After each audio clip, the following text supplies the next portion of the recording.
Introducing Monster Hunter Wilds Ascendance, the massive expansion to Monster Hunter Wilds. Soar into a land above, wield new abilities, and hunt legendary monsters in Master Rank. Prepare for Elder Dragons, the next era of Monster Hunter begins in 2027. So as you guys are no doubt aware, we already received a brand new trailer for the upcoming Monster Hunter Wilds expansion, which is named Ascendance. I did a video breaking down that trailer last night after the Summer Game Fest. That video is currently live on the channel. There will be a link in the description box below in case you guys missed it, because YouTube algorithm shenanigans, it is what it is. But the interesting thing is, after I did that video and after I went to bed, a couple of new little tidbits of information came out. Namely, we got a whole new video from the developers, which is a developer message about Monster Hunter Wilds Ascendance, which I haven't watched yet. I'm going to be watching in this video for the very first time. But then we also got the confirmation that Monster Hunter Wilds is currently in development for the Nintendo Switch 2. The official Monster Hunter account tweeted this, and they said we'll have more info to share, including the release date in the future, hashtag Monster Hunter Wilds.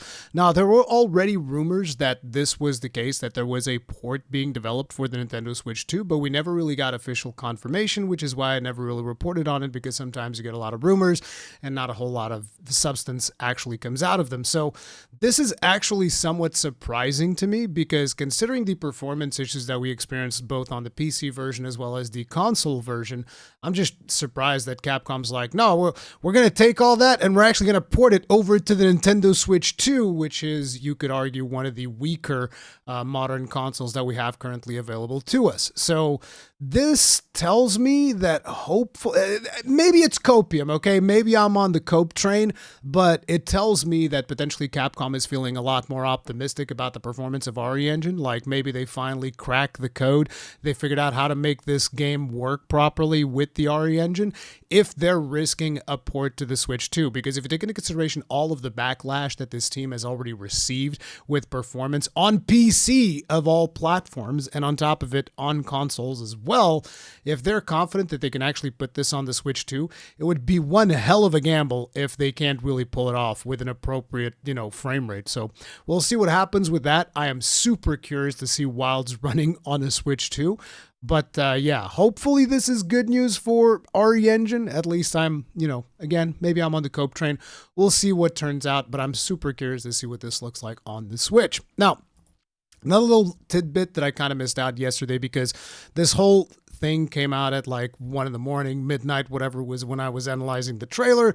So it was really late and I'm tired and whatever, and I kind of missed. But yes, the hunter that we see in the beginning of the trailer is indeed Nata, as you can see here. So the first couple of shots, you see that it is Nata. And another way to kind of like identify when Nata is the one in the trailer is through the color of his jacket, because this time around the hunter actually has a red jacket when it comes to the hope set. We can actually see it here. This is the female hunter, and she's got a red jacket, but the male hunter has one as well when they show up for Daora. As you can see, there's a red jacket in there as well. So our character is showing up with a red jacket. So whenever you see the blue jacket, that is actually Nata. He shows up on a couple of screens throughout the trailer. But that's neither here nor there. As I've said, there's also a new video from the developers, so we're going to be checking that out now.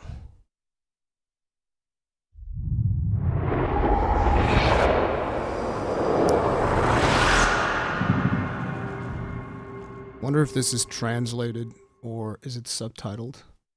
I'll read the subtitles. Okay, so it's subtitles. I will lower the volume and I will read it for you guys. Let's see.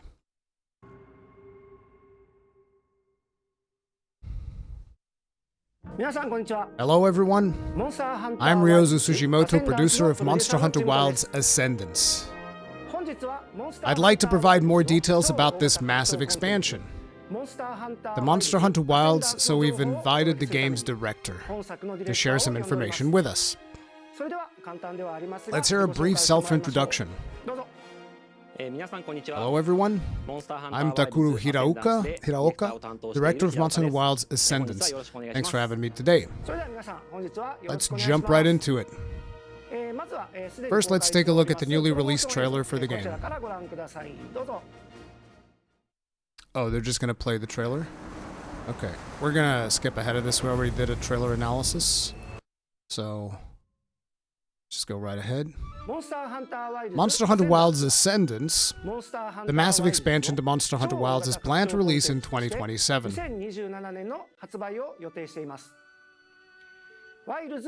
Featuring a continuation of the story set up in the base game, new areas and monsters, new hunter actions, and the introduction of Master Rank quests, we've prepared a variety of new additions that are sure to excite veterans and newcomers alike. The new quests and story in Ascendance can be accessed after completing the 7-star assignment, Awaking from a Dream. So this is the final, kind of like the final main story quest. You don't have to do any of the Gogmazio stuff. You don't have to do any of the Lagiacris stuff. You don't have to do any of the Mizutsune, Steve, none of that shenanigans. You just have to finish the main story and then you can just jump right into the expansion. Okay, so that actually lets you skip quite a lot. If you're basically a new player, you can skip a lot of the endgame grind, which is usually the case for most Monster Hunter games. We hope you look forward to what's to come. As is tradition with the Monster Hunter series, we've been developing Ascendance while still working on the updates for Wilds. Yeah, this is usually the way that it goes. Like, after they ship the game, they have a team that kind of goes and handles all of the updates and all of that shenanigans, and then they spin up another team that kind of starts working on the Master Rank expansion, and those develop kind of like side by side, because then they could take advantage of the player feedback that they're getting for the main game and implement some of those things in the upcoming Master Rank expansion. From the base game until the final title update, Yuya Tokuda held the role of director, while for Ascendance, that role has been handed over to Mr. Hiraoka. Hiraoka, you've been involved in the development of the Monster Hunter series for a long time, right? That's right. Factoring the development of Monster Hunter Portable 3rd. Damn! Hiraoka going back all the way to Portable 3rd. I had just joined the company as a new employee, okay, and was put in charge of quest data and planning the training school. I continued as a designer on Monster Hunter Generations. Okay, so Generations is where we got like Hunter arts, Hunter styles.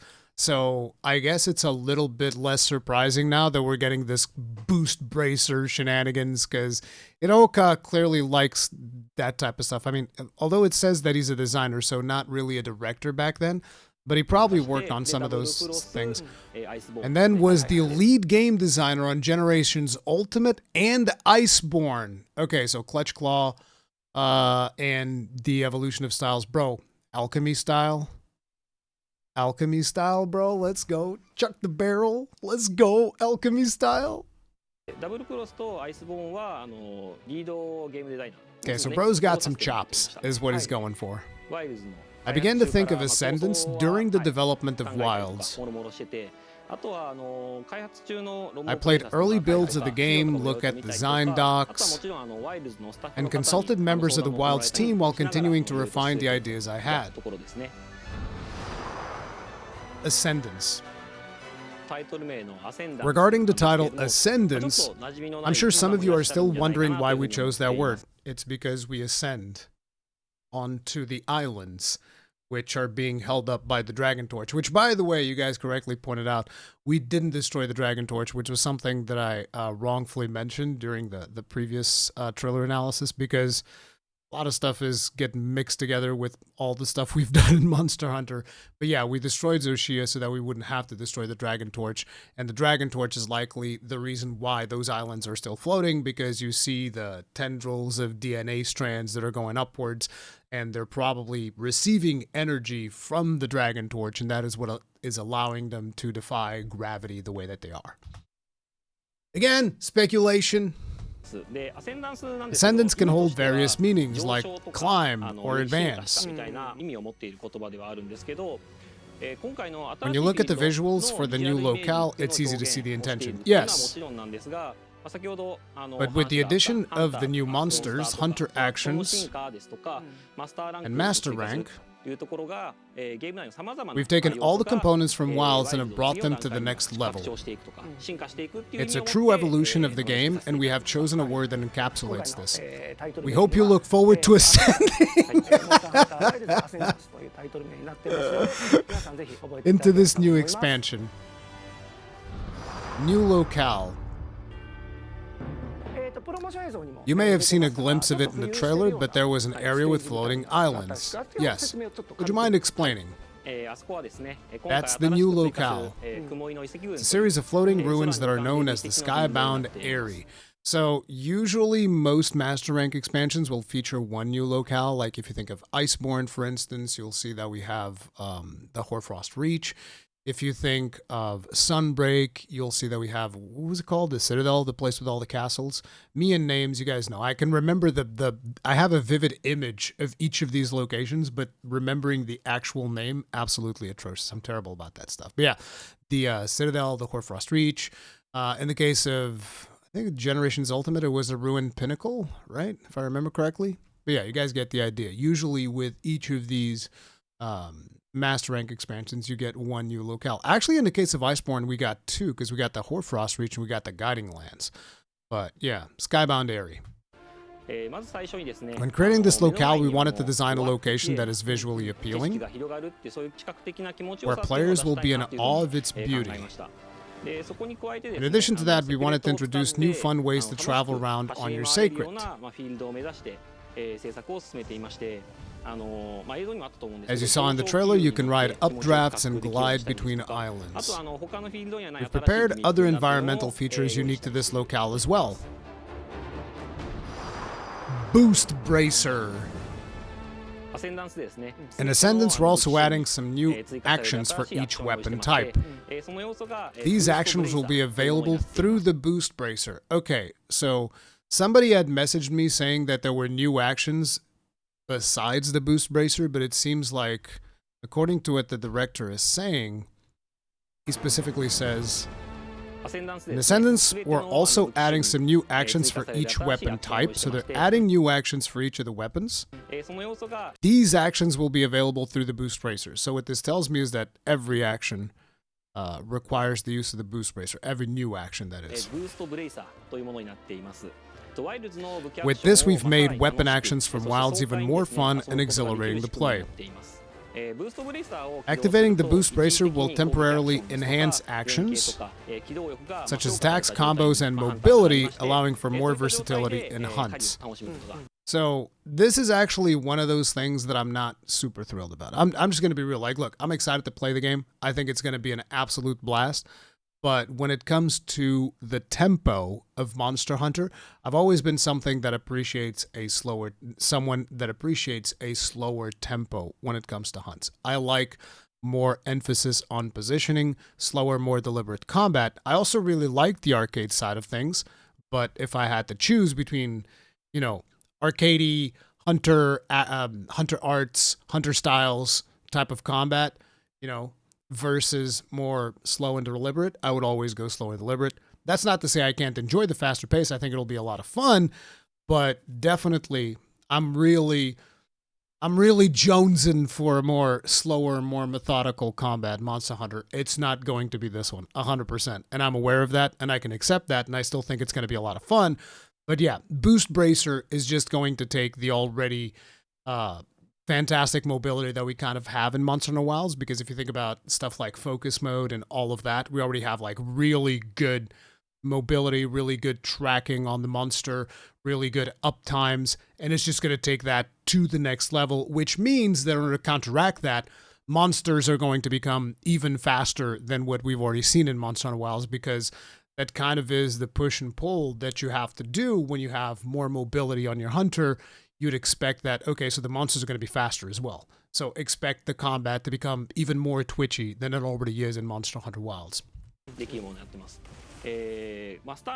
Once you reach Master Rank, monsters will naturally become tougher. But with the inclusion of the Boost Bracer, players can rise to the challenge and enjoy the hunts to the fullest. We're also preparing other new attacks and combos not related to the Boost Bracer. Okay, I stand corrected. So while there's new actions tied to the Bracer, there's also going to be new attacks and combos not related to the boost bracer. I wonder if those are available at all time or if we're getting switch skills, because switch skills is just...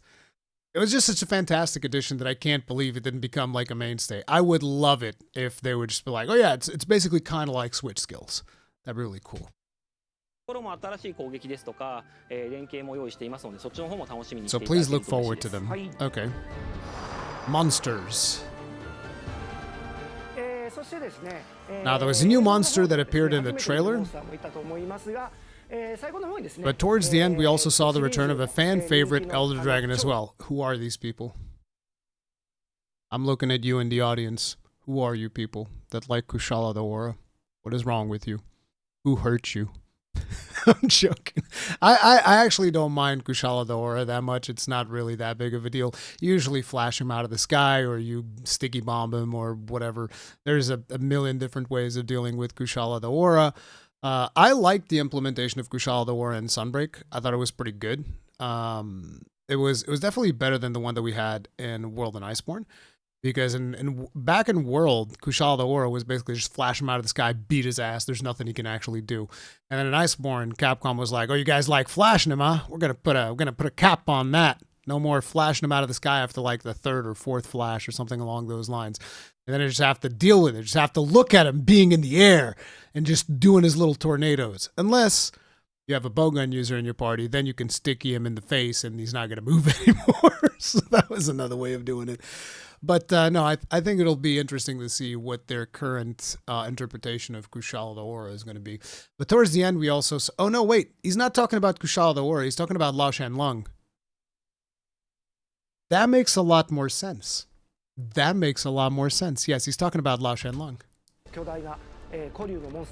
I can't believe I just went on this whole rant about Kushala Daora when Lao Shan Lung is right in the friggin' it's right on screen. He's right there.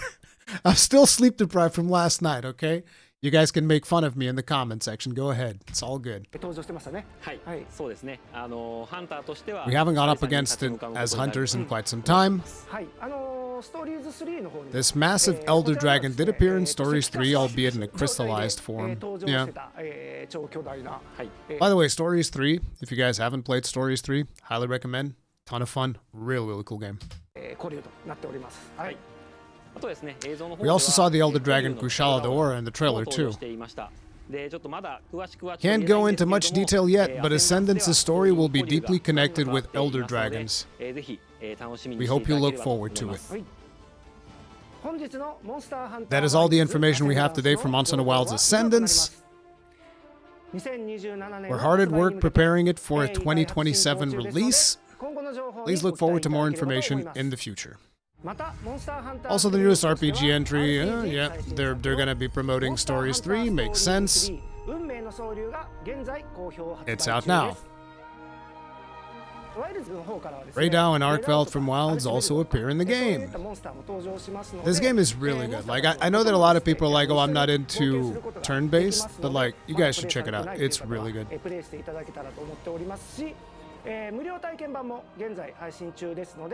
Oh yeah, you have a trial, which basically means you don't really have to invest in it. You just get the trial, and then it's a lot of fun bonding with all my monsties.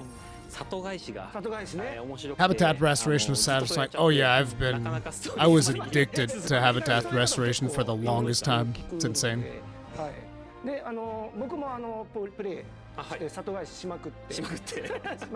Damn.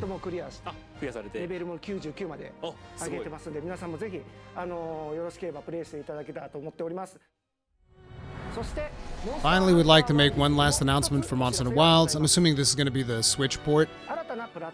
Development is currently underway for a Nintendo Switch 2 version of the game. We will announce more official information such as a release date at a later time. So please hold on a little longer. That's it for today's presentation. Mr. Haruoka, the floor is yours to conclude. I'm glad we were finally able to officially unveil Hunter Wilds Ascendance. The development team is working hard to make the best game they can. Hope you look forward to more updates in the future. Thank you all for tuning in today. Please look forward to more exciting developments in the Monster Hunter series. Happy hunting. Okay, so game's coming out in 2027. I'm looking forward to it. I think it's going to be a ton of fun. This is going to be something that we're going to be doing more content on. So naturally, if you guys are excited for Monster Hunter Wilds, make sure to subscribe, hit the bell notification icon, hit that like button, all good stuff. Yeah, it's going to be an interesting expansion we have here. And I'm particularly curious about what are the new moves. Are they going to be working with the boost bracer? How are they going to be working outside of the boost bracer? Because like going to be a ton of new moves for each of the weapons that is going to change things up significantly, I would expect.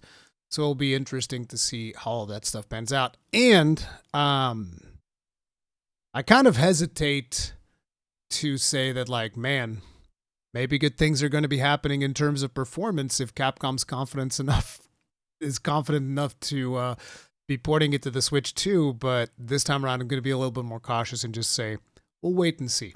I'll judge it when I actually see it, okay? I'm not going to be just like jumping in blind like we did last time. But yeah, I'm excited for it. We'll see what happens. And let me know how you guys feel about Monster Hunter Wilds Ascendance in the comment section down below. I have a lot of more videos in the pipeline now that we kind of know more about what's happening. So yeah, I'll see you guys then. Stay strong, stay safe. Peace out.